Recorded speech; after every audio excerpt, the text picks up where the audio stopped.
রাতে পেহেলগামে ছিলাম, তো আজকে আমাদের পেহেলগাম ঘোরার প্ল্যান ছিল।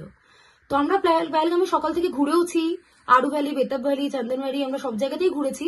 দিয়ে লাস্ট আমাদের মিনি সুইজারল্যান্ড প্ল্যান ছিল, কিন্তু মিনি সুইজারল্যান্ডটা আমি এবং আমার হাজবেন্ড প্ল্যান করি যে থাক আজকে আর যাবো না, প্রচন্ড বৃষ্টি টিষ্টি হয়েছে দুদিন, খারাপ রাস্তা হবে, ঠিক আছে চলো বাদ দাও। তো আমরা উপর থেকে স্পটটা দেখেছিলাম, আর ভেতরে যাইনি।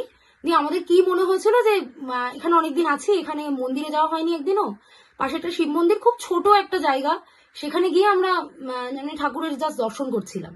তারপরে ওখান থেকে বেরোনোর পরেই আমরা জানতে পারি গাড়িতে আস্তে আস্তেই যে মিনি সুইজারল্যান্ডে যেটা আমরা ক্যান্সেল করেছি সেই জায়গাতে ইনসিডেন্টটা হয়েছে। এবার সত্যি কথা বলতে আমরা 8 দিন আজকে কাশ্মীরে আছি, প্রথম থেকে ভীষণ মানে সব জায়গায় ভীষণ ভালো মানুষজন, ভীষণ হেল্পফুল, মানে কাশ্মীর জিনিসটা ভয়ের জায়গা নয়। কিন্তু আজকে এই ঘটনাটা শোনার পরেও যতটা না আতঙ্কিত হয়েছি, ভিডিওগুলো দেখার পর খুব খারাপ লাগছে। এবং একটা চেনা ফেস যাদেরকে দেখলাম সোনমার্গে সেদিন, তাদের মধ্যে একজন মারা গেছে, এই জিনিসটা ভীষণ একটা শকিং একটা ব্যাপার আর কি, মানে এইটাকে মেনে নিতে খুব কষ্ট হচ্ছে।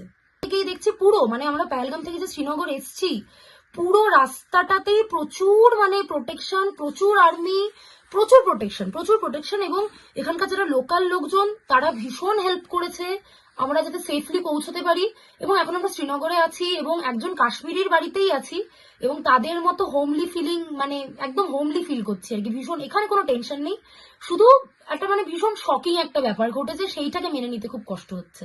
এবং তাদের মুখেই শুনতে পাচ্ছি, হ্যাঁ সে তো অবশ্যই, মানে একটা মানে ভয় ভীষণ পেয়ে গেছিলাম সেই মুহূর্তে, এবং ভিডিওগুলো দেখে আরো আতঙ্কিত যে আমরা যদি সেই স্পটে যেতাম আজকে, তো না মানে আমরা ক্যান্সেল করেছি, তাই না হলে তো আমাদেরও যাওয়ার প্ল্যান ছিল।